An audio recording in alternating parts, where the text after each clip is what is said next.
Welcome to the Endurance Drive podcast. Our mission is to share the key principles that structure our approach to endurance training and coaching. I'm Jim. And I'm Katie.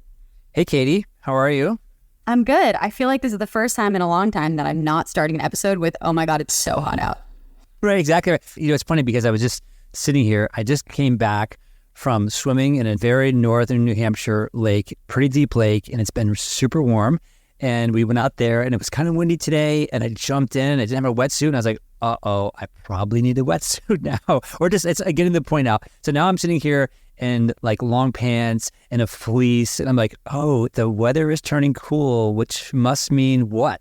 Well, a couple things. Number one, it's corduroy weather, our favorite thing of the year. And number two, I think it's just about fall half marathon and marathon season. I believe you are correct. The weather has turned cool. And people are going to use all this summer fitness and just crush their running events this fall. Yes, and that actually brings us to today's topic, which is how to crush your best fall marathon or half marathon. And we're going to talk all about running. And this is an exciting episode because it's actually a party episode. So in just a little bit, we are going to bring on Kevin and Elena. We've never done this before, had 4 people on an episode, but we know that they're amazing. And I think I'll let our listeners in on a little secret. And Jim, I actually don't know if this is true about you, but I've never actually run a marathon on its own before.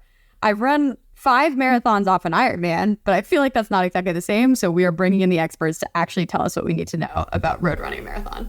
Yeah, we're bringing in Kevin and Elena so they can tell me how to run a marathon, because I've actually the same thing. I've never run a marathon. I'm not probably the most natural runner in the world. I've done a bunch of half marathons and actually kind of enjoyed those. But yeah, so we're going to get schooled as well from Elena and Kevin. Yes, and from what I've heard, it's a totally different beast than the Ironman marathon. So we've coached a lot of people to those marathons, but yeah, excited to bring in Kevin and Elena. But before we do that, I think it's time to start off with some coaching and training insights, our favorite starting segment. So I thought I would kick us off here with talking a little bit about season planning for 2025.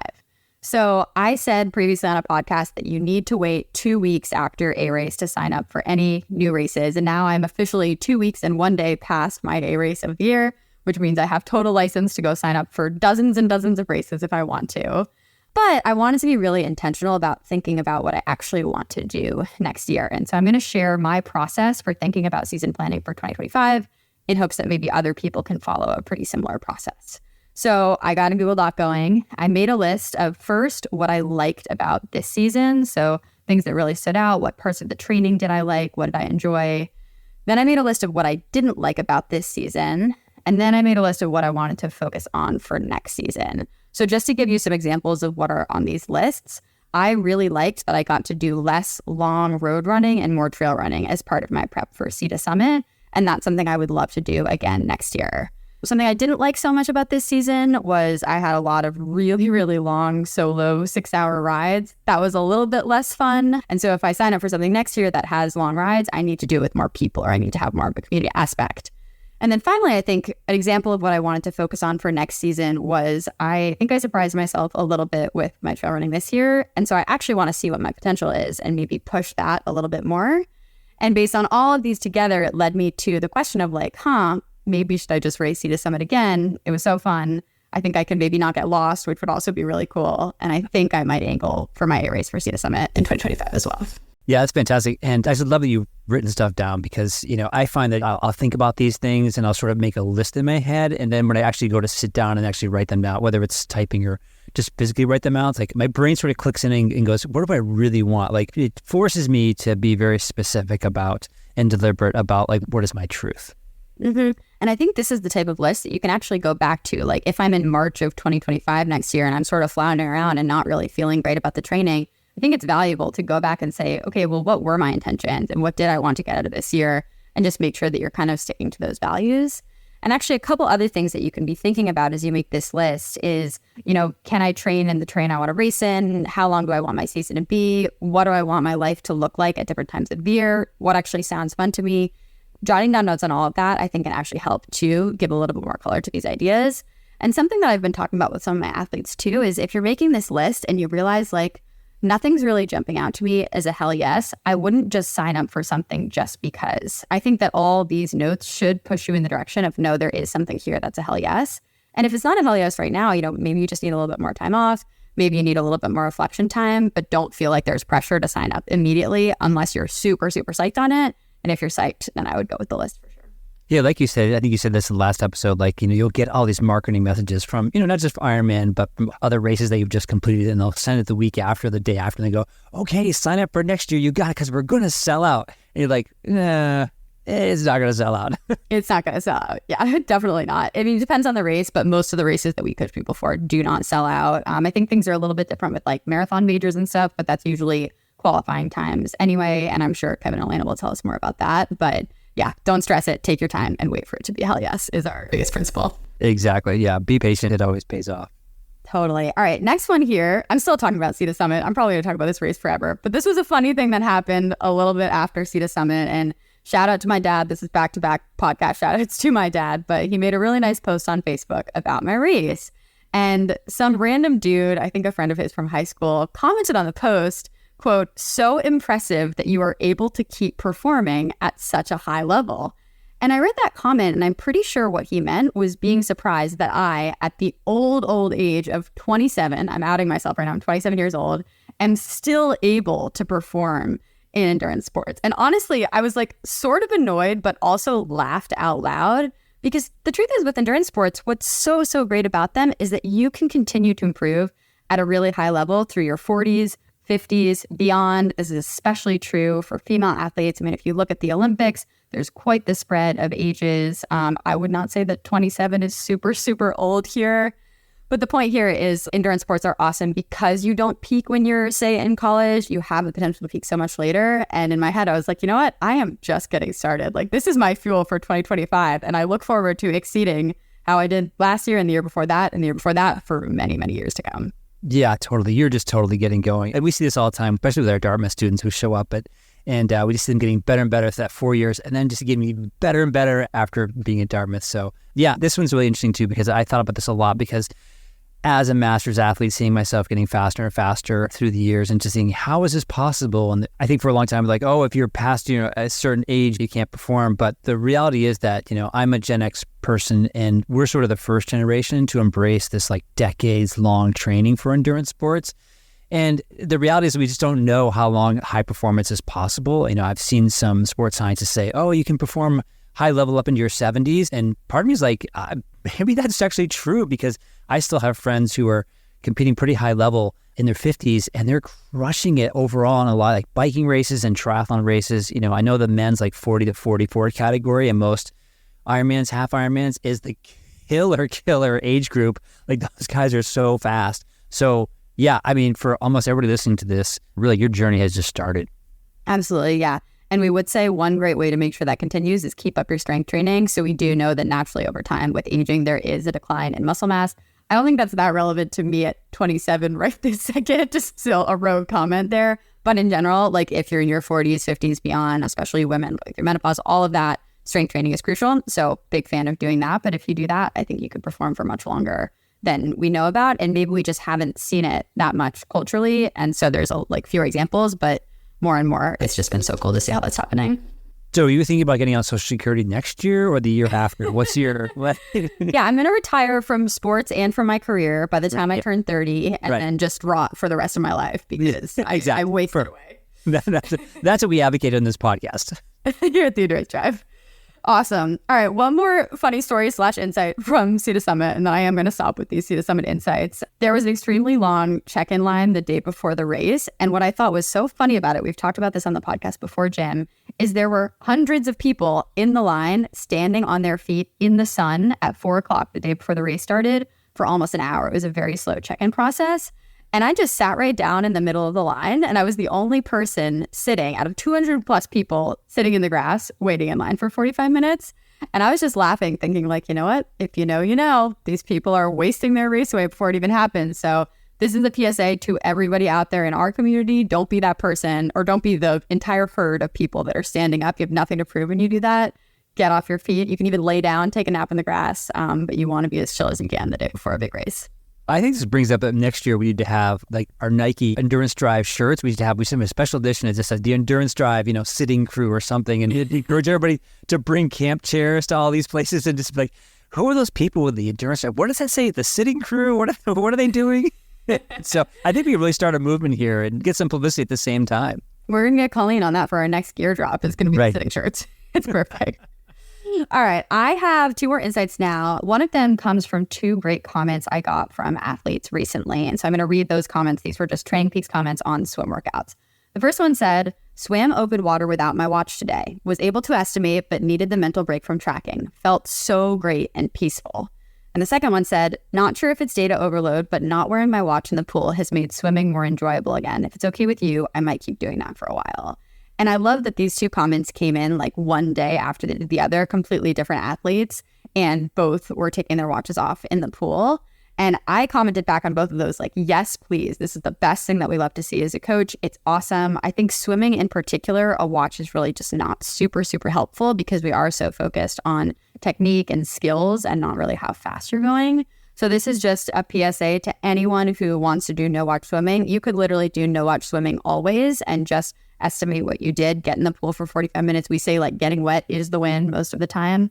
So just want to shout out to these athletes and say it's a great thing mentally and physically to take a break from your watch. Yeah, for sure. I saw this comment. I thought, you know what, what's the history of these, Garmin watches, right? Like how long have we really had them? Because I remember having, watches before the Garmin. So I went back and looked, and it turns out that Garmin registered Forerunner in 2001, but released it in like 2003. So these watches, these smartwatches that we're all so connected to, and we feel like, run our lives, have only been around for 20 years. And I'm thinking, oh my gosh, like that's such a short period of time. And then thinking back on sort of the people who are sort of my heroes in endurance sports or Olympic gold medalists or Tour de France winners, whatever. And almost all the people that I can name didn't ever have a smartwatch, didn't train the smartwatch. So many fast people for literally hundreds of years or thousands of years have been training without a smartwatch. So yes, take off the smartwatch. It's still just a very relatively new piece of equipment that has sort of somehow dominated our endurance mind. Totally. And I would say it's a little bit scary sometimes to take the watch off if you're used to logging every single thing that you do always. But I've leaned a lot more into just going data free at different times in the last year. And I would say it's sort of exposure therapy. Like if you do it once, you'll realize that like, oh, wow, I didn't die. It was actually amazing in various ways. And so just give it a try. That is a challenge. We've said this before, but a challenge to like even just once a week or once every 2 weeks doing a data free session, you will find that you actually might enjoy it. And again, you can estimate super well. Just pop in Training Peaks. I think I ran for 45 minutes. I think I swam for 45 minutes. The plus or minus 5 TSS, it just does not matter to us as coaches, and we're going to celebrate you. If you do that, we're not going to say like, this is not what we want, because we need that separation from data for sure. Yeah, I mean, my bet is that most of our athletes can approximate so close, like scarily close. Like I know that, because we all like we all have a certain amount of time we swim at the pool. I know, for example, at open water swimming, like for us, right, at post pond, we swim the loop. We know it's, whatever it is, if we swim to that dock versus that dock, this is that dock, it's either 2,500 or 27 or 21.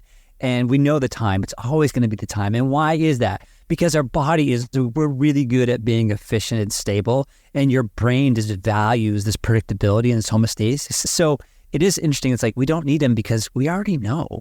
And I love your point here. This is something we say on the podcast a lot. But on race day, no one cares about your watch, your training log, anything like that. There have been thousands and thousands of races that have been won and run without a single workout being cataloged. So just think about that historically and know that you can still go fast, even if your watch is saying that you're going fast. Yeah, Roger Bannister did not use a smartwatch when he broke the 4-minute mile in 1954. Can you believe it? What was that guy thinking? I don't even know who that was because I should because I'm so old and my career is almost over, but there you go. Well, when you start your marathon career, you're going to know who Roger Bannister is. For sure, yeah. We'll ask Kevin and Elena about that. Exactly. Okay, so last insight for me, this is sort of an addendum to some points we've made in recent episodes, and especially in the last episode, I talked a lot about really wanting to nail my off season and think about this true wellness over fitness recovery time.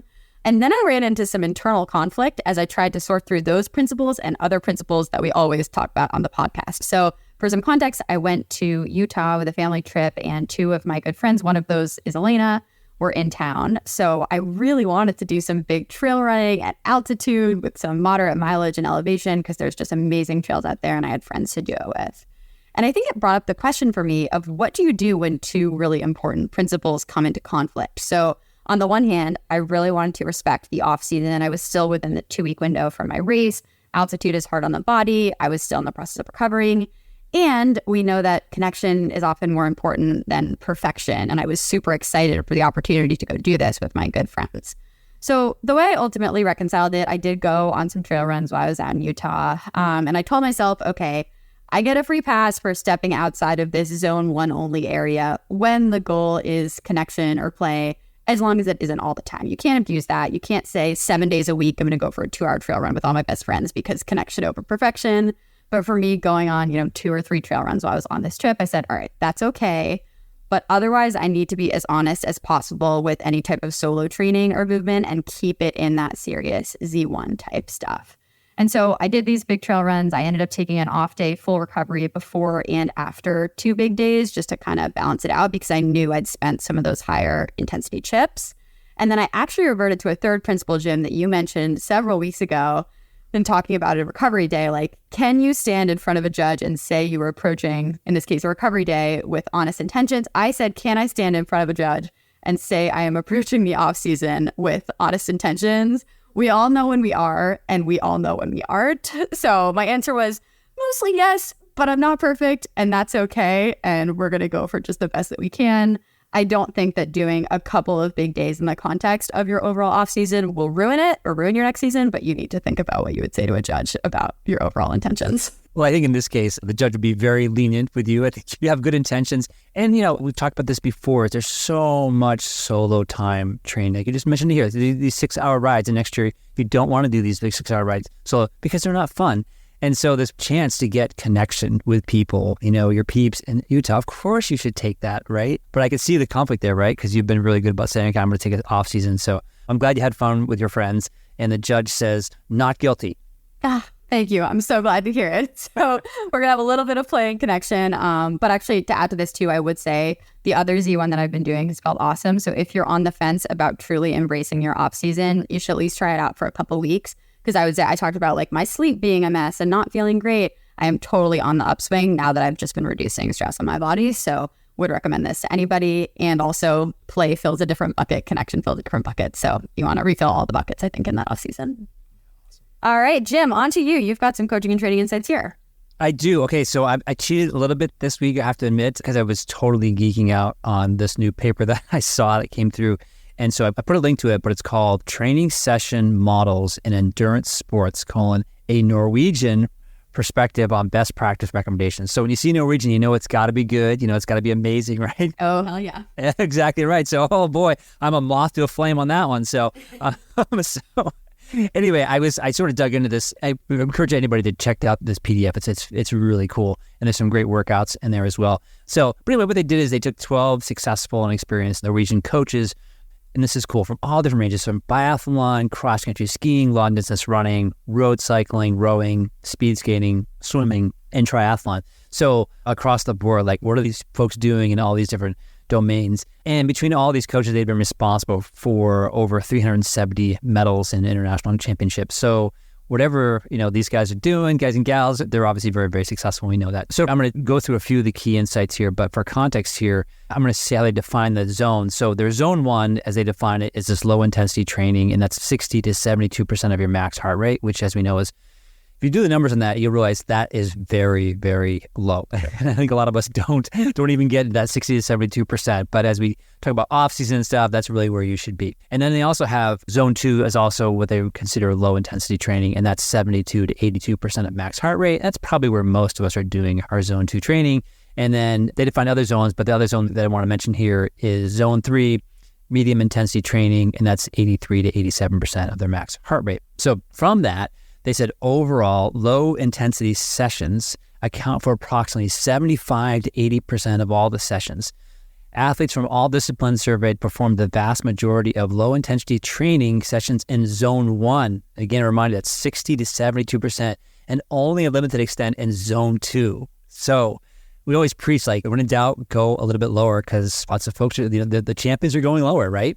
Yeah, and actually, can I just jump in there for a sec? I just did a little calculation. So if your max heart rate, say, is 200, 72% of that, the top end, is 144 beats per minute. So if you've been saying like, well, I'm going to squeak in just under 150, I mean, everyone's max heart rate is going to be a little bit different here, but these are probably lower zones than you think. This is looking at that 110s, 120s, 130s is probably where most of our athletes would land for those percentages. Yeah, I would say, I mean, I don't know about your athletes, but I think most of my athletes, I bet it's like 185 to 190 is probably the max heart rate for most of my athletes. So yeah, you're talking about even like down in the 130s, right, as low. So this is very low. So medium intensity training sessions, so i.e. zone 3, account for approximately 10 to 15% of all sessions across the annual cycle. So again, this sort of goes back to that 80-20 thing that we always talk about all the time.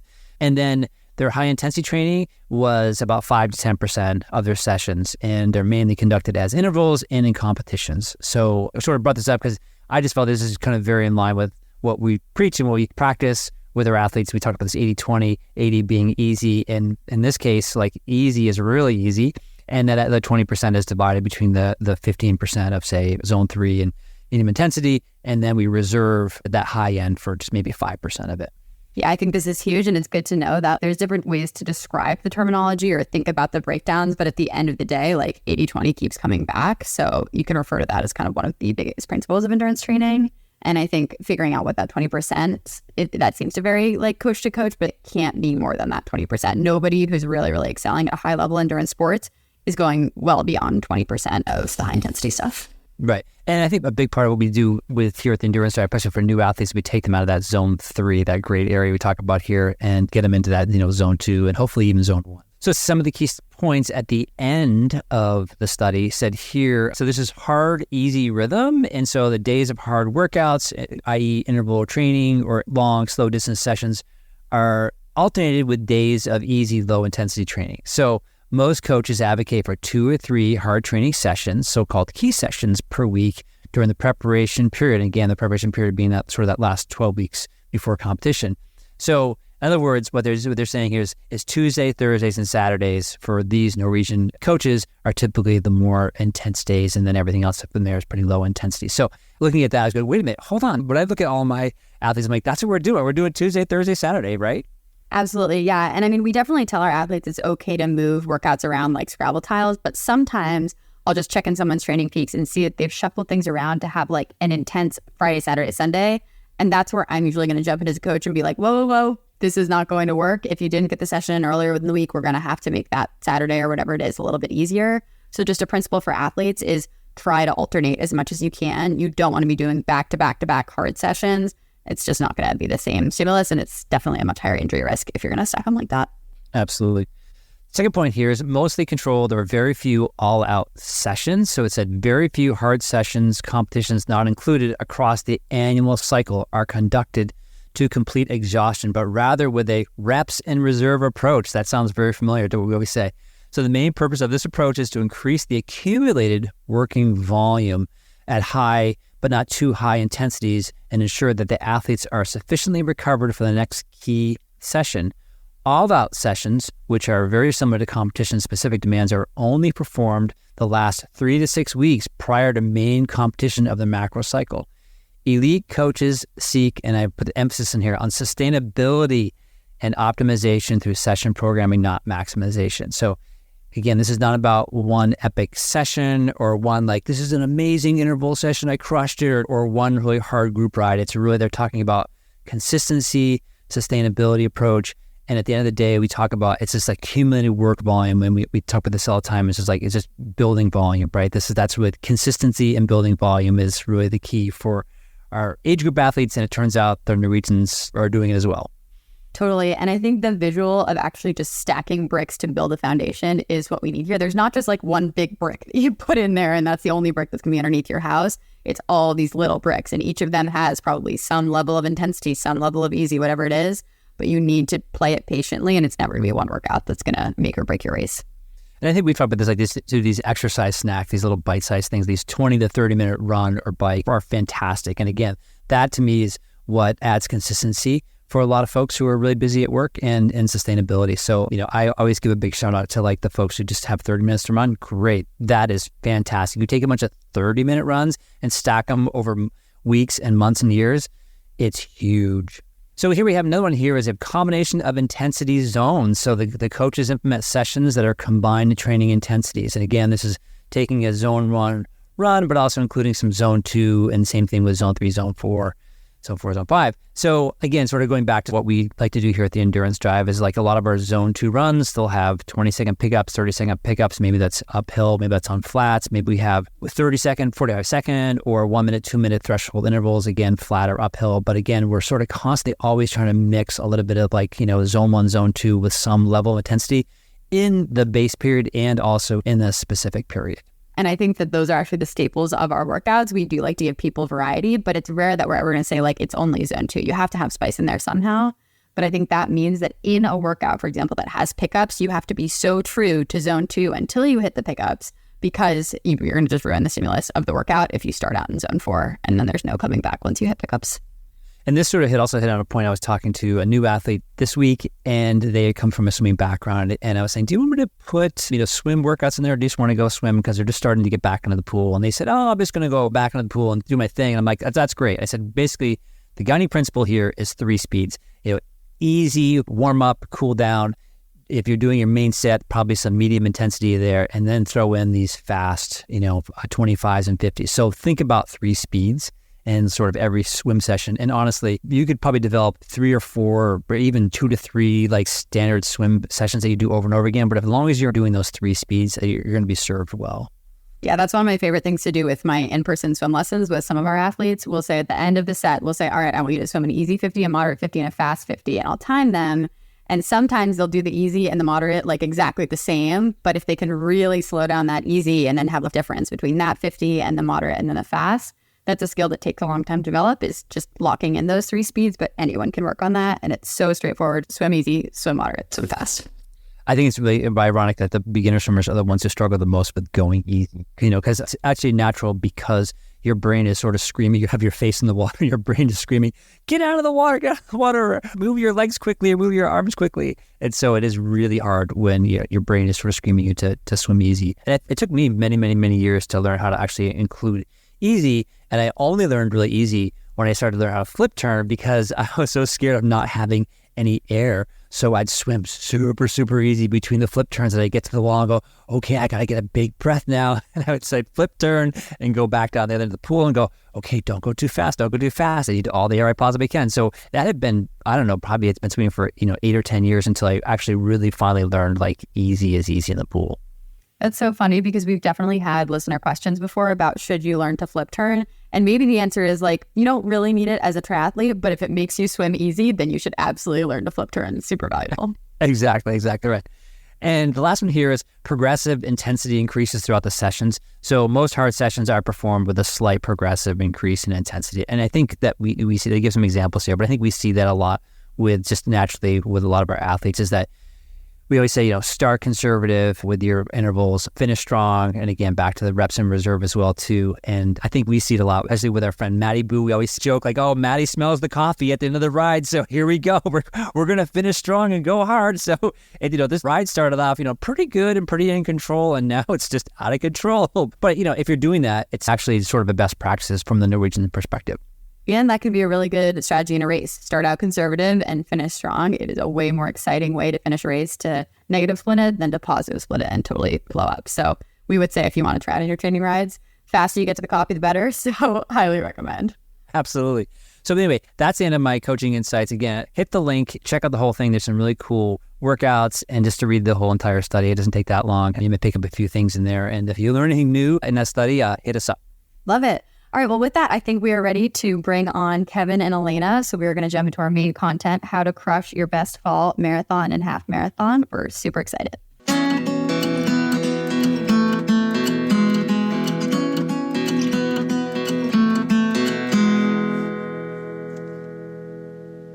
Okay, here we are. We have the A-team here. Welcome, everybody. We've got Kevin and Elena and Katie. How's everyone doing? Great. Thrilled to be here. Let's go. Let's talk about running.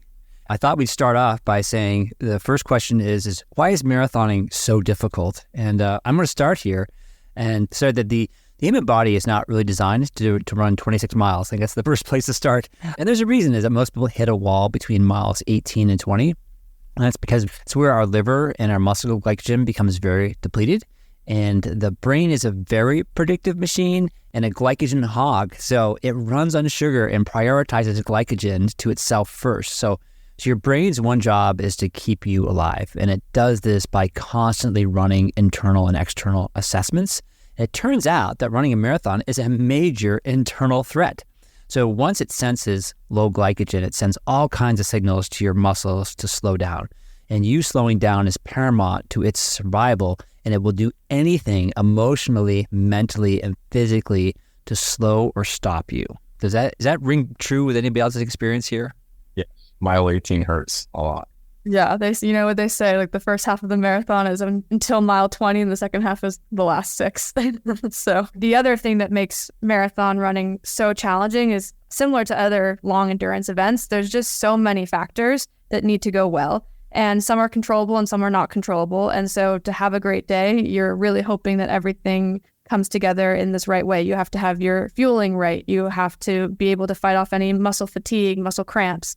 You have to be able to have your gear locked in so you're not having any other kinds of uncomfortable injuries, blisters, etc. You're trying to have a good day temperature-wise. If it's hot out, you could get a lot more dehydrated. It'll affect your paces. So it's dependent on the weather, which is you can't control. I mean, I remember running New York in the fall of 2022, I think. Was that the year that it was so hot? It was just brutal. And then it was carnage on the course. And meanwhile, my sister ran Boston in 2018 and actually had a pretty darn good day, but she finished the race totally hypothermic. And I remember her hands just shaking. Like, you just never know what you're going to get. And that's even more unpredictable, I think, in the fall when there's some crazy weather out there. Also, pacing takes a long time to be able to lock in through training. And you often get to the start of a course and feel amazing because it's all your adrenaline coming out and maybe want to go faster. And that will affect you later in the race without you really feeling it for a bit. And then, of course, just little things can go wrong with getting to the course, maybe needing to go to the bathroom and not being able to do it and having to stop on the course. You just never know what could go wrong. So all that to say, there's so many factors that go into it, and you have to practice to make perfect. And even then, you can't always control all the uncontrollables. Totally. And I'll jump right here saying, like, just in general, beyond all these logistical things and physical things that can go wrong, I think there's a lot going on in our minds as well when we're pushing at sub-max intensity for 3 to 5 hours. That's just being uncomfortable for a super long period of time. And so you actually need to train yourself to be comfortable being uncomfortable. And a lot of that comes down to training your mind. So how are you going to respond in the face of adversity, uncertainty, and also just thinking about what is going to be your narrative the whole time while you're out there? We see this a lot. I think the best athletes often just welcome that pain cave and they have mental tools at their disposal to just pull out. And so they respond to the situation as opposed to react to it. But you need a lot of tools to do that. So you need to be able to chunk out your work, say, I'm going to go to the next aid station. I'm going to go to the next light pole. I'm going to go to the next street. And you need to be able to fight through some of these rough patches. So just be aware that it's probably not going to get worse when you're at rock bottom, and often it'll get a little bit better or back to neutral. So bringing your tools to get yourself there, I think, is something that we can all work on. And that kind of speaks to how this can be so hard. Yeah, 100%. It's kind of like any, triathlon or any endurance race. It takes a few of them to actually get good at it and get comfortable with it. It's not like a 1 year Shazam. Endurance is called endurance for a reason. It takes a while. So it's a multi-year, it's a faceted plan of getting good and getting consistent. And a big thing is like loving the miles to actually get into the process of it. Like if you're going out and dreading 15 to 18 mile race face run, it's going to be a really long prep. So getting to enjoy those miles, enjoy the weekday miles, is definitely a huge part of that process. Yeah, so one thing also we've noticed here too is that, tempo and half marathon and marathon running can be difficult to recover from. And you may need to give yourself a little more time to recover from a run workout, especially if you're coming from that half Ironman and Ironman athlete backgrounds like a lot of our folks are doing. So where running is, balanced by 2 other sports and it's not always that intense. But once you jump into this half marathon and marathon, the runs get more intense generally. They get longer. You're putting in more miles. And you may need up to, for example, 3 days to recover from harder sessions. And something else I might want to consider is that this may not always fit so well in sort of the typical 7-day cycle we do often with triathlon. So you may even want to consider going to a 10-day training cycle. And each marathon course, you guys can correct me if I'm wrong, presents many different challenges. What are you guys seeing out there when you're running marathons? Yeah, especially with all the majors. I mean, a lot of them are different, but I can speak to at least like the New York City one. Like you don't really think of hills when you do New York City, but I think it's like 880 feet a gain over 26 miles. And It's a very hilly course, and a lot of them are at the back end of it. Going into the Bronx at mile 18, it's a super huge bridge. And then going up towards Central Park later on, 22, 23, it's a super hard hill to get up there. Boston, same thing. It is net downhill, but it's still very hilly. A lot of punchy ones. Obviously, Heartbreak Hill is a huge one. So nothing flat about either of those two majors. Yeah, I would say also with Boston, maybe the challenge there too is a lot of people go out really hard because it's downhill and you have all the energy in Boston and then really die on the back half on those hills. So pacing can be really hard in that course. And similarly in New York, I've only run it when it was really hot, but because it's in the city, you just feel that heat even more trapped on the asphalt because it's such a city course and there's just so much energy the whole time that similarly, I think it's hard to pace yourself appropriately to be able to hit those hard hills at Central Park. And then Chicago, I can speak to that one with it just being so flat. The problem with being a flat course also is that you just don't get a whole lot of muscle variation. So you can really start feeling the breakdown on your quads without having any kind of variation to break that up. So I think cramping actually comes into play a little bit worse in the flat courses when you're not able to break that up a bit more. Yeah. From multiple athletes too, I've heard that Chicago, it's flat, so you don't get like these packs as much. It's a lot more crowded in the gist of it. So it's a little bit more like a bob and weave the first 5 miles. And obviously I've heard it's a pretty windy course as well. I've, knock on wood, never had that with city. But I've heard Chicago definitely pretty windy. And guys, now we get into the meat of the heart of the matter. Okay, so how do we, I want to do a marathon. I want to do a half marathon, but how the heck am I going to train for one of the things if I'm not being coached by the Endurance Drive? We have a lot of folks who aren't being coached by us listening to this. So Kevin, how about you start us off, but how do you sort of structure a week for a half marathon or a marathon runner? We're giving away the secret sauce. There is no secret sauce. That's the best part about this. Yeah. This is, I did this with two of my buddies for the OC Marathon, 2 athletes of mine as well. And we said, let's do something simple and very hard, if that makes sense. So we did it. We laid it out pretty nice. We did, Monday, easy. And all this will vary on where you're at as a runner. So your easy days might be a little bit lower volume. Your week will be either higher or low volume, depending on where you're at as a runner. So Monday, generally easy day. Tuesday is a track day, more high intensity intervals, 400, 800s, 1Ks. Wednesday, easy day for zone 2.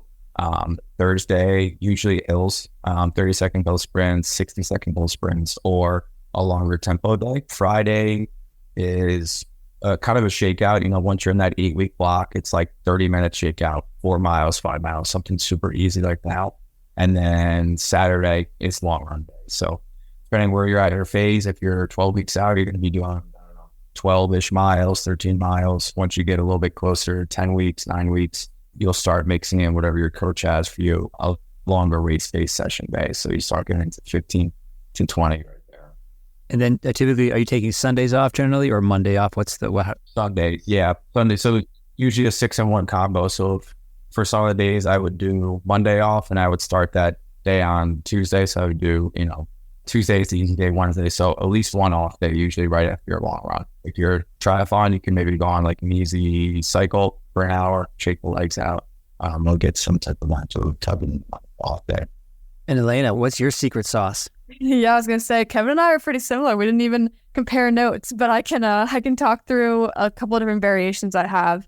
The easier variation I have is pretty similar. I would say it's Monday is a rest day. Tuesday is easy miles. Sometimes I'll have some strides in that just to keep some little speed while doing easy miles. Wednesday is a speed day with usually shorter, faster intervals. So somewhere between 5K and 10K pace on those intervals, depending on the workout. Thursday, easy miles. Friday would be a really easy shakeout day, pretty short. And then Saturday is the long run day where, very similar to Kevin, starting off just building the mileage and then working in about 10 to 12 weeks out, starting to put race pace, longer sets of intervals into those long run days. And then Sundays, easy miles with a little bit of quick speed pickups in it. And then Monday rest. So it's the same structure on the easy model where it's one day off. That Friday is like an optional cross training day. Also, I'm totally fine if people take that Friday to bike or to swim or to honestly just do whatever. If they need an extra rest day, it's okay. One long run day on Saturday that works in some race pace intervals, one speed day on that Wednesday, and then the rest is easy miles with speed. When I go up with more intermediate runners, we start doing 2 speed days more. So Monday stays a rest day. Tuesday is the speed work day. That's usually the shorter speed work day with 5K, 10K pace intervals. Wednesday, easy miles. Thursday, pretty easy miles with some little pickups in it. And then Friday, we'll do more threshold intervals. So longer, usually around 10K to half marathon pace, but not quite as intense as the short speed intervals on that Tuesday. And then Saturday will be the long run day, which is usually a little bit more like race pace as we're getting closer to it. But I'm tentative. Sometimes I switch the long run to the Sunday, depending on how the athlete is feeling, to not have it be right after the threshold day. It's kind of dependent on what the athlete is looking for. And I kind of build that in. So it's Saturday or Sunday. And then the other day is just easy miles, rest on Monday. So yeah, 2 different options, but pretty similar with the framework of having a speed workout or 2, a long run, and the rest be easy miles. One consideration is interesting. We talk about the Friday speed session and then either the long run on Saturday or the long run on Sunday. And it is interesting. I use it for both. I'll say, if we're trying to get a big stimulus over, say, a 36 hours, I would go with the Friday speed and then the Saturday long run. And then by the end of that, like, they're pretty well worked. I would do that more advanced or later on in the build period. But I mean, how do you guys think about that? Definitely later on.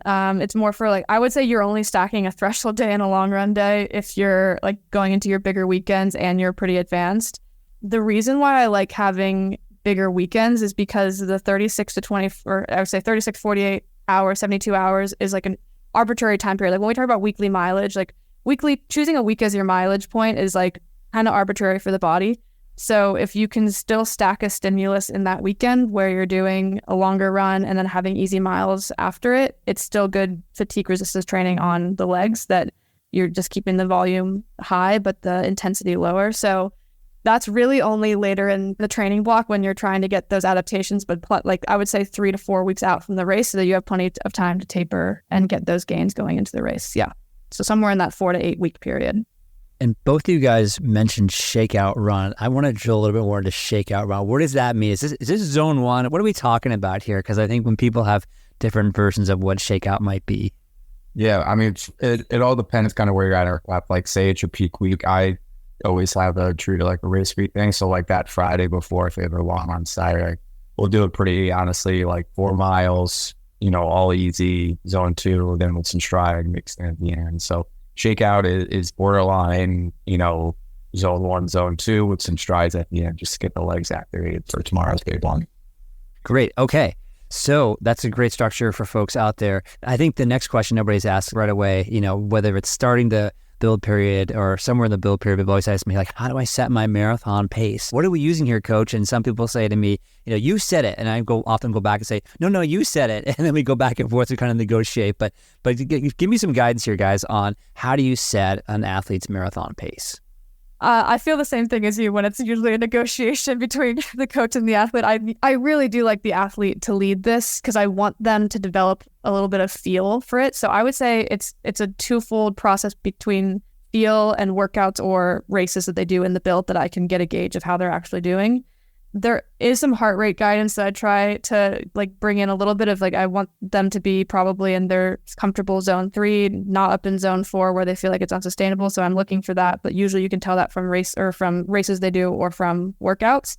By feel, I think it's really important for an athlete to have that and be cultivating that through the race-paced marathon long runs. And so that's what we're having conversations. That's why the long runs become so important, is seeing how athletes are feeling during the long runs, what they're hitting in those race paces, how they're feeling throughout, and then we can start having those conversations about how we dial it in. So to summarize, I probably have a general idea from their past races and what their goals are. There's some calculators out there where you can put in a race pace and see what a general marathon pace should look like. But that's where we start. And then I base workout paces around that and then see how they feel, what their heart rate is. And then that's how the conversation starts to form into their actual marathon pace. Kevin, how do you go about doing this? Yeah, I think one is to be honest with yourself. So if you're I do like looking at previous races.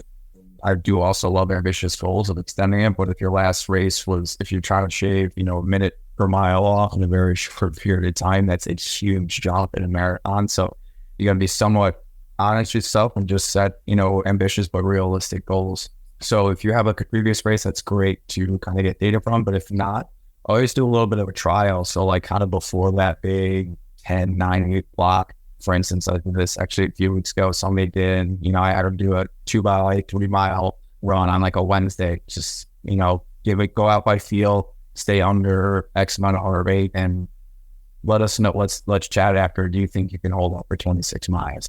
So be conservative enough on those 3 miles where do you think you can do this for 26 miles? So a little bit of feel and trial. The marathon is good to kind of go off feel, and again, you should have a ceiling on heart rate, but just your body a little bit on those runs. And as we mentioned, maybe at the beginning of this podcast or another podcast, we're saying, can you stand in front of a judge and say X thing, right? And I think that's always a good principle to go by. It's like, do you really think you can hold that pace for 26 miles? Can you stand in front of a judge and say that? So that's great, guys. Thanks. Okay, so also people want to know, like, okay, how important is the long run? And should I run longer than, say, 2.5 to 3 hours? How do you guys feel? Where's the line where it's beneficial, but then doesn't become beneficial in your eyes? My favorite saying, some of my athletes is long live the long run. So I think the long run is super important. Your body really needs to push volume in order to run volume monitoring state. It's as simple as that.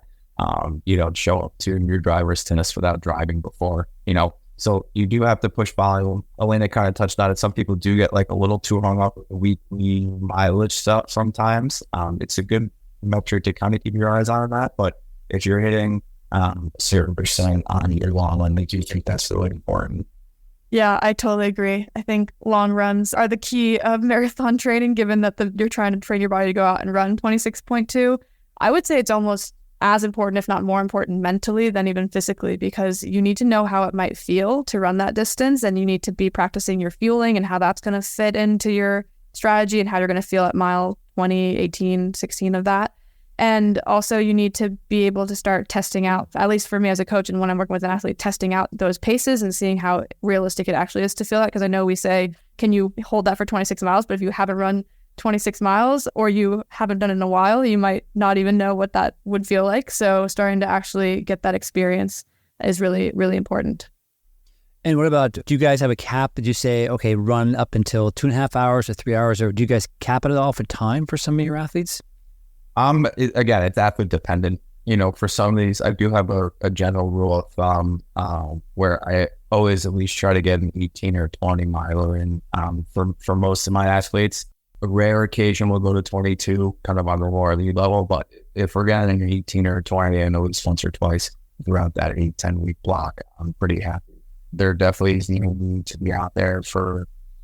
If your goal is a 4-hour marathon, there's no need to be out there on a training run for 3:30, 3:45, which I need to go that type of distance, but I'll let Elena. Yeah, I agree. I think interestingly, the only time I cap by time is when I'm training for trail, but on road marathons, I do think just having the mileage target is the best goal, given that there's a really clear mileage target with the marathon. The only time I think that comes into play is, to Kevin's point, like my cap is for advanced athletes is 22. I would probably agree that athlete dependent, I would go to 18 to 20 if you're getting into it for the first time or building up more slowly. The only time that I would be concerned about the time is if you're going out for a long run and it's feeling really bad and you're just way off the paces that you want. In that case, I would say there's probably stop sooner than even hitting a time cap. But if you're not feeling it, I don't want you to go much past what you think would be, 5, 6, or 80% of your marathon distance. Yeah. And for some of your beginner to intermediate marathoners, are you recommending a walk break anywhere in between there? So they say they're going to be out there for, 18 miles. Are they walking from mile 6, or where does walking come into play at all for you guys? Yeah. One, for also just, you can stop, go to the bathroom. If, you're near your house, stop, get a little bit of the water. You can take a break that way. Depending on how your race thing is structured, also you'll have a mixed effort float in between. So you can have a really easy mile in between sets. Also, if you have a super steep hill and you don't feel like blowing up your long run at mile 7 out of 18, walk up that hill or just, pause your watch, take a breather and stop. There's no need to blow up your long that early. Yeah, I agree with that as well. I would say that in general, if I'm going to push for people to try to run at any pace through, just to start building the mental muscle of I can keep going. But definitely taking breaks to get food, to get water if you need to. I know it's when it's not supported, you have to find, so I've stopped at several Dunkin' Donuts to get cups of water or gone into a McDonald's if I need to use a bathroom. So whatever you need to do, definitely do it. Just try to keep encouraging yourself to run if you have the ability to run. 90% of long runs, you're having a bathroom break. Yeah, exactly. We should take a break at some point. Yeah. or Dunkin' Donuts break. That's the training plan I want to be on, guys. Can I get on that plan? I can't tell you how many times I've stopped at the McDonald's and had to buy like a Powerade, just a drink, so that I don't feel guilty about using their bathroom. Okay, that's from the physical side of things. So how about from the mental side of things? What are you guys recommending? Because obviously, it's both a physical and a mental huge ask for folks. So what type of mental training are we looking at here? Oh man, this is a big question because I really believe in mental training, and I'm probably more overboard than most, but I think a few things are really important. The first is always having your A, B, and C goal so you can cascade and have that well thought out, because like we said at the very beginning, there's just so many uncontrollable factors about a marathon. And if you're spending your entire training block doing everything you can to get to a certain time, I think that's awesome. And you should, that's a great motivating goal. But if you're going out on that day and something happens and you're not hitting that time, that can be totally destabilizing. So leaving it open to be able to cascade to another goal that's exciting to you, like I'm going to fuel this race perfectly, or I'm going to finish this race, or I'm going to stay positive. I'm not going to totally stop. I remember, just for example, I had a really strong time goal for New York City Marathon. It was 80 plus and humid. I felt horrible. I completely blew up at mile 16. And then I had to pivot to, I get to run this race with all my friends and family nearby, and I'm going to finish this race. And it kept me moving, even though I really wanted to quit. So just some things that you have to be able to cascade to, I think, is really important. And then also the preparation piece, just knowing your race strategy. So that's where I think talking to a coach or having gone through the training process where you have nailed your paces and understand what that is really, really important, because then you can feel more clear-headed going into it, and you're not going to get as swayed by that early speed and adrenaline rush that can really screw up so many people who go out too hard. Yeah, I'll touch on mine a little bit more of the pre-mental strategy, especially, the week 6 to week 2 block. It definitely starts to get really intense. I think a huge thing I try and emphasize to myself and athletes is treating Friday like it's a pre-race day. Start drinking fluids early in the morning, get your salt in, get your elements in, eat your extra carbs. If whatever you're going to practice on Friday during those preps is what you should do on race week. So whether it's another scoop of carbs at lunch, or just getting into the routine at night of trying to practice getting good sleep, stuff like that. So I think the Friday routine is definitely a little bit of a mental op. And then during your long run, kind of like Elena, you're going to have, say you have a few sets at race pace. One could feel really good. The second one could feel absolutely terrible. You could get a little bit of fluids in you, and then the third set would feel good. And so if you're running your paces and you're not hitting exactly what you want, don't beat yourself up over it. You add up all the math of how many race pace miles you're going to do in that big block. 5 miles of a bad set won't hurt you. You got 40 more miles at that goal pace to try and work on. So don't get upset about 5. Yeah, absolutely. And so many of our episodes, I think, touch on this topic. So we're sort of doing the abbreviated version of a lot of this stuff here. So we'll link to other stuff as well in the show notes. Okay, so this is the fun part here is I want everybody to give us their favorite half marathon and marathon workouts. Cool. Okay, I can start. I'll give one of those shorter speed workouts that I love. It's a hard one. It's a little long, and you can adapt the number of reps for what you feel excited about doing. The high level goal of it is to prime some speed, and especially have that speed stay strong after a harder effort. So you start with 5 by 30 seconds on, 30 seconds off, all after a warm up, of course. So a good 2 to 3 mile warm up and some drills, then get into the speed. So you do 5 by 30 seconds on, 30 seconds off, and then 5 by 1 minute on, 1 minute off, and then into a tempo run. Usually for me, this is around 15 to 20 minutes at tempo pace, but can adapt as necessary. And then you have to do 5 by 1 minute on, minute off again, and then 5 by 30 seconds on, 30 seconds off. And I've never felt 30 seconds on, 30 seconds off being so hard as after a long tempo run and some other speed work. So that's just, it's hard, but that workout goes by so fast for the distance because you're just always doing stuff, and it really does get some good results on your speed. The other one I'll say is a long run one, and this is more advanced, but you can do it at different distances. So I'll give one variation as a 20 miler. Say you're doing a 20 miler and you're introducing some race paced intervals into it. I do like 2 miles easy, and then 4 miles at marathon pace, 1 mile easy, 3 miles at marathon pace, 1 mile easy, 2 miles at marathon pace, 1 mile easy, 1 mile at marathon pace, 1 mile easy. The rest easy. And so just some kind of ladder like that, because it's so mentally rewarding to feel yourself hit those distances and then start bringing it down. And you're also getting a lot of miles at marathon pace, which will really help you figure out if you're at the right pace zones for what you're targeting. What I like about both of those workouts is that there's a lot of play involved with them. Love the play. Got to keep it interesting. It is, yeah. I like that latter one because you're kind of like rewarding yourself as you're going on. You're like, all right, I'm getting one closer to being one less. Like I'm ending on one race pace mile. I like that ladder. It is so motivating. Yeah, it's great. For me, I mean, for like my Tuesday track days, there's so many good ones. I've had so many like, I hate you coach text after a few of them. One of them, I would say 1Ks are definitely one of the harder ones.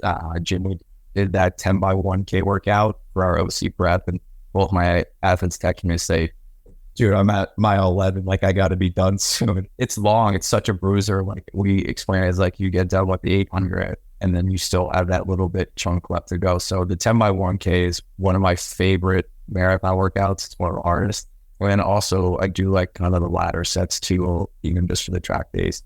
Like 200, 400, 800, and then back down, 800, 400, something like that. A little bit more playful, so that's fun. And then obviously the long run sets are a lot of fun, no matter which way you break it up. One of my favorites is like the 3x5. So we'll do, 5 miles at race pace. Well, I'll warm up first, and 5 miles at race pace, do like a mile float or like a 3-minute float. Back into that next set, same thing, 3-minute float after that, and then finish off strong after that. So that's come towards the end of your big block, but those type of variations are always super fun. Helps break it up a little bit. Can you guys define, what do you define as a float? It's your body has a different way of explaining it, because when you're trying to float, like it's so hard to slow yourself down. But a general rule of thumb is like trying to slow yourself down like 45 seconds to a minute per mile pace. Like we were doing like 6:05, 6:10. I would try to slow down to like 6:57 minutes for a float, which I probably should have slowed down a little bit more, but it's so hard when you're in that chance right there. Does anybody else have a different definition of float? Elena, do you have a different definition? It's not the best resource for that one. No, I think it's pretty similar. I usually put it similarly, about, I would say 30 to 45 seconds per mile slower than the target marathon pace, somewhere around that range. I feel better about it. Yeah, I think that's a proper way of saying it. You're just like taking the intensity down, but you're not chilling. You're just you're still trying to keep some rate going. You're trying to take a little bit down, but you're not chilling. That's the great definition of float. Excellent. Katie, what do you got for favorite workouts? Oh, well, I've just been absorbing all this amazing stuff. I can say. Me too. It's amazing. I'm sitting here, I'm like, do I want to do a marathon? Like, what's going on?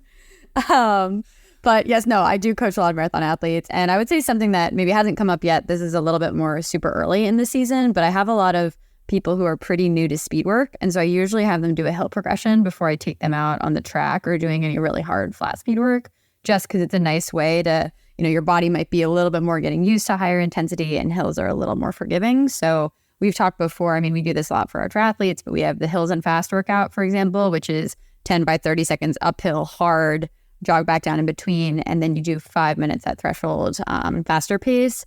And it's nice to kind of see how that threshold feels after you've really warmed up with some good hills. So later in the season, I'll take my athletes out on the track. I'll be doing a lot of these longer runs and tempo runs like we've been talking about, but love to start, maybe 16 weeks out all the way up to 10 weeks out. We'll often do some hills as the core speed days before we get to the track. Yeah, hills are always good. Hills are speed work in disguise, right?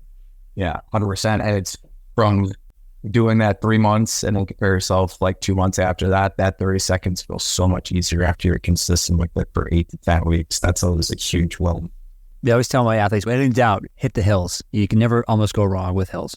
Jim, I feel like you need a turn. Tell us about your favorite half marathon and marathon workouts. Yeah, so this is what I've been doing a bunch with sort of people who are coming from triathlon and they maybe don't have a big run background, but we do kind of need to get a stimulus and some miles in. So I have a number of athletes who they are running 18 miles is a challenge, right? Running 16 miles is a challenge. And certainly not a lot of folks who are running 22 miles. So here's what we do. On Friday, what we'll do is we'll do a zone 2 run. And since they're coming from triathlon, they all know what zone 2 is. So we do a zone 2 run, and then we roll it into Saturday, which is our longer run. And that will obviously have some, like you guys talked about, some race pace as well as we get closer 10 weeks out. But then we'll follow up on Sunday with a recovery run. And this is where the learning comes in with the athletes of saying, this is zone 1. And I write in their notes, I say, you can run, walk. This is just time on your feet. I want you to really find out what zone 1 is. I just want you to move the byproducts in your system. It's true active recovery. But, those 30 to 40 minutes of shakeout runs or whatever we want to call them, or active recovery runs, really stack up over time. And if you add up Friday, Saturday, and Sunday, suddenly you're at 20, 22, 24, even 26 miles. And you got there sort of modulating over 3 days. Okay, so those are some of our favorite workouts. And so now it's race day. And I want to mention that we do have a lot of content and other podcasts that we'll link to best practices for race week. So we're going to skip right to race day here. So my first question, guys, is, how do you guys warm up, or do you warm up, or what's going on? What's the warm up? I think there's like a get to the starting line warm up. Like I, always wake up, try and get some food down, the coffee, then I'll foam roll for a little bit. I'll massage and I'll roll my feet out on the lacrosse ball. So that's kind of like the get to the race warm up. Then once you're at the race, like this May, we were able to just do some high knees, some butt kicks. And then we just did like 20-second strides. They had like a good pavement area where it's just hit some strides. We probably did 4 sets of that. Kind of just something, like you say, Jim, get the heart rate up a little bit, get activated, and then cool yourself down right before the race, basically.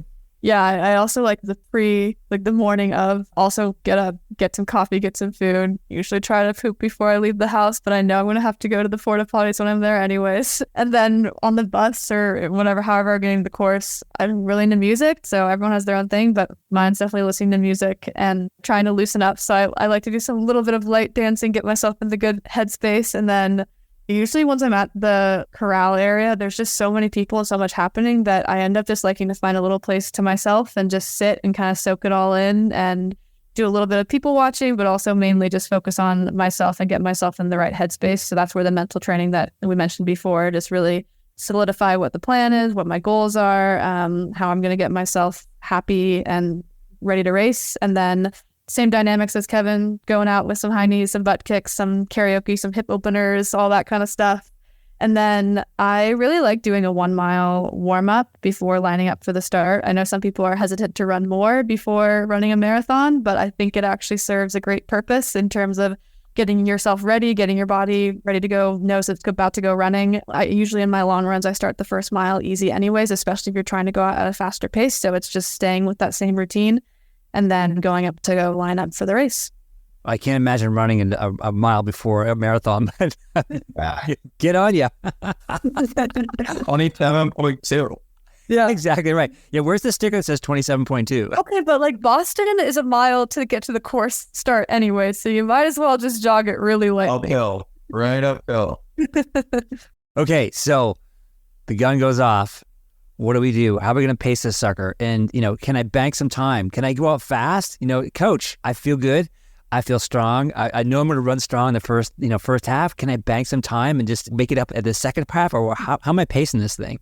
I learned this lesson the hard way probably like 3 times before I got it right. I really don't think that you should be going out hard and trying to bank time. I've found that the most fun way and usually the best way to run a marathon is to focus on getting negative splits if you can.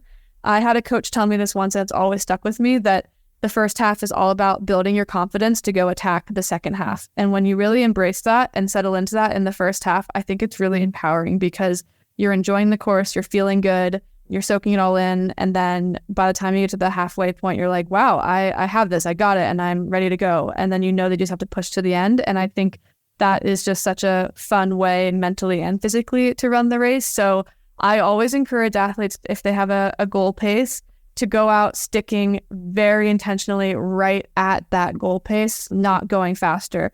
And that's where it takes a lot of discipline to check your watch, to really go by, like to know the feel, and to, even when people are going fast downhill in the first mile of Boston, just stay exactly where you are. Even though you're going downhill, stay right at your race pace.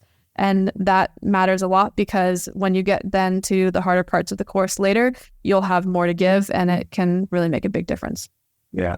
I do think you have to look at your course and look at how some of your training runs were, like, did you hit all your race conditions exactly what they you think you can hold that for 26 miles. Talk to your coach about a plan. I'm not totally against baking time. I definitely don't encourage it, but there are some cases, I did do that at OC this May. It, was more downhill at the beginning. I wasn't ripping it. I was keeping it at consistent race pace miles, but towards the end, I knew you got a little bit hilly. It was super bad headwinds, so I knew I'd probably lose a little bit of that. So not totally against it, but it's not like huge differences. You're not running 30 seconds faster per mile, or even, 15. Mine were like maybe 5 or 10 seconds faster per minute per mile. So there's certain times I think where you can maybe play with a little bit, but at a course like New York City Marathon, you can't just go out fast right away. You're running directly up the hill on the bridge to start, so you don't want to start out your fastest mile 1. I think starting out cool, relaxed, like the first 4-ish 5 miles, and then getting into a groove from there.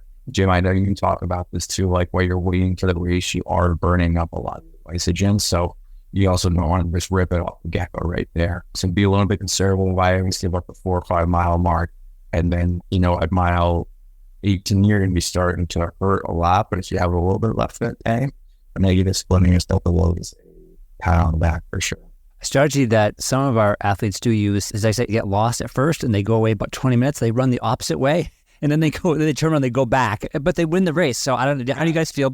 How do you guys feel about that? Is that legitimate or not? I hear this works for some people, but If people haven't heard the last 2 episodes, they're going to be really confused right now. Let me just say this is not real advice, and go back and listen to those episodes. We cut this all out.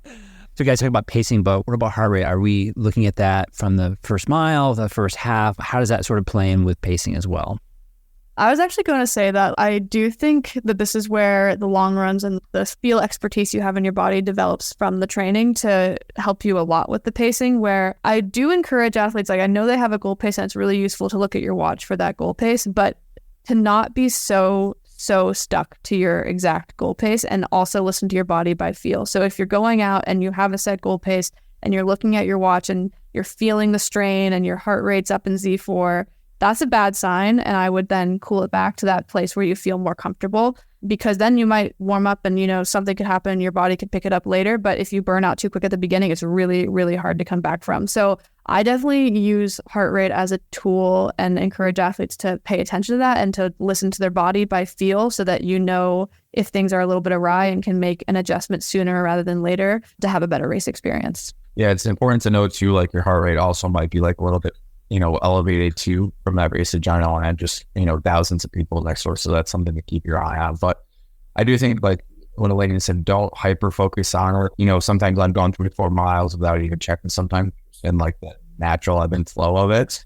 I think there are ceilings too. Like I always tell them, don't go above X. Like you never hit that at training run, you could completely bonk yourself if you hit 174. Like just don't do it. There's certain thresholds that definitely stay under, but I do think kind of going with feel on the ebb and flow on some of these races for sure. I've also had it go in the positive direction as well, where, you might be surprising yourself and you're running your pace and you're feeling pretty good. You're like, can I really be feeling that good? And then you check your heart rate to make sure that it's actually not totally out of whack and keep rolling with it. So I think it can be a useful tool either in limiting yourself or also giving yourself a bit more confidence to push it. Right, that's a good point. You have plan A, but you'll be doing plan A plus, which is that does happen, right? And I think another important point when we talk about sort of pacing and heart rate is that when we say, you guys talking about backing off, I think we're talking about backing off by maybe, only, maybe 10 seconds or 15 seconds. It's not a lot. And when I say backing off, we're not saying, hey, go down to zone 2 and take a minute off your pacing. We're talking about some small adjustments. Is that right? And you're not necessarily losing a lot of time if you're making an adjustment early on and maybe going a little bit lower. Is that how you guys approach that? Or I think that's totally accurate. Yeah, especially in marathon running, the difference between 10 to 15 seconds per mile is a lot. So it can feel like a lot effort wise. So yeah, just making an adjustment, maybe 5-10 seconds per mile, see how that feels, see how your body adjusts, and then going from there.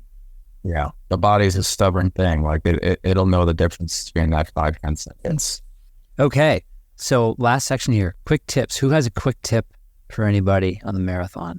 I can jump in with one. So an important fact that you should know about marathon courses is that they are measured by the shortest possible way to run it. So when they go out and measure the course, they aren't going to take the biggest corners. They are going to take the tangent. So you should also run the tangents. And sometimes you'll see that everybody's way over on the other side of the street. Don't follow the herd. This is just like our tips on like not being in the herd that's all going to stand up and wait in the check-in line. Be the person that sits down and also be the person that runs those tangents.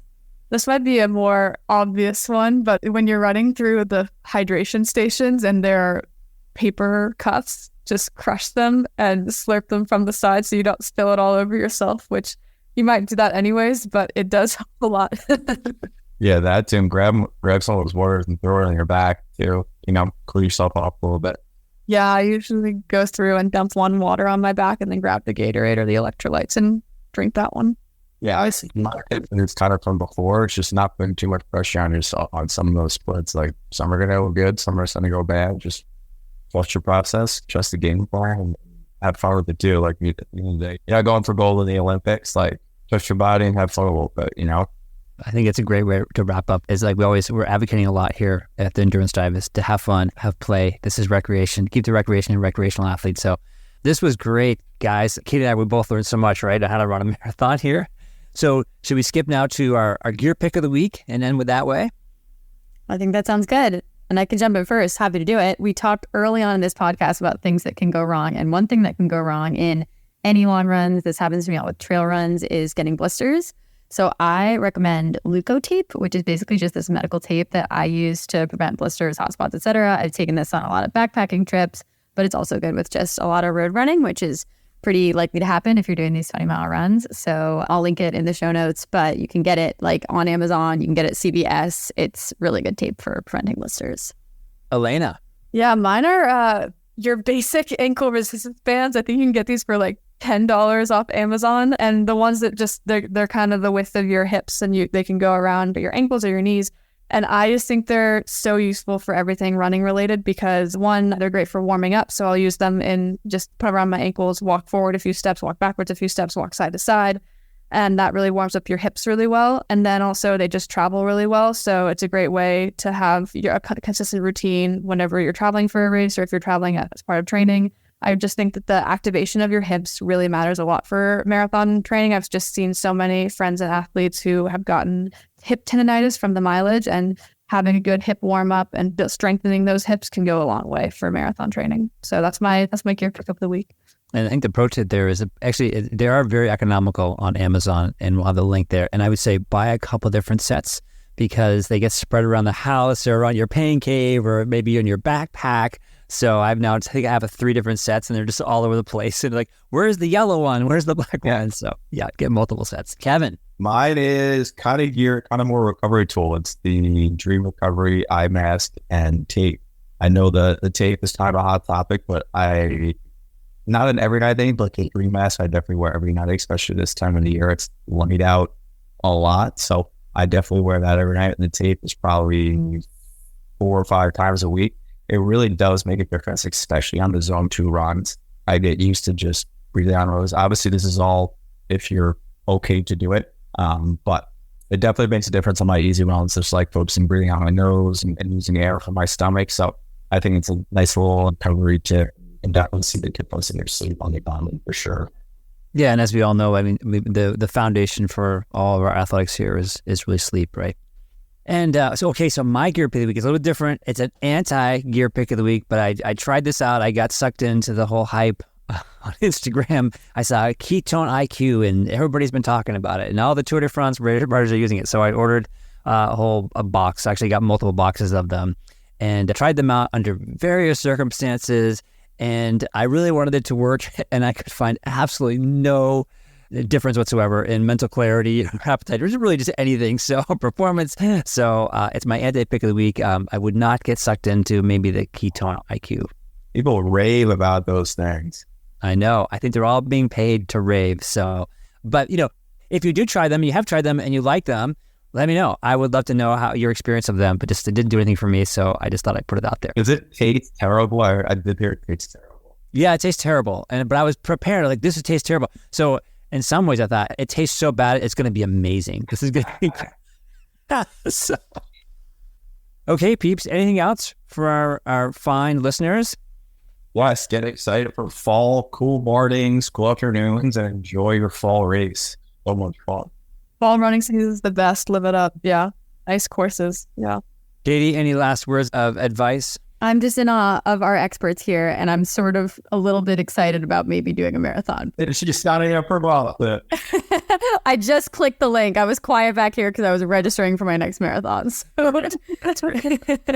Awesome. Well, thank you guys so much for being here. We'll look forward to seeing you all next week. Please drop us a rating or a review, and thanks so much for listening. Thanks, peeps.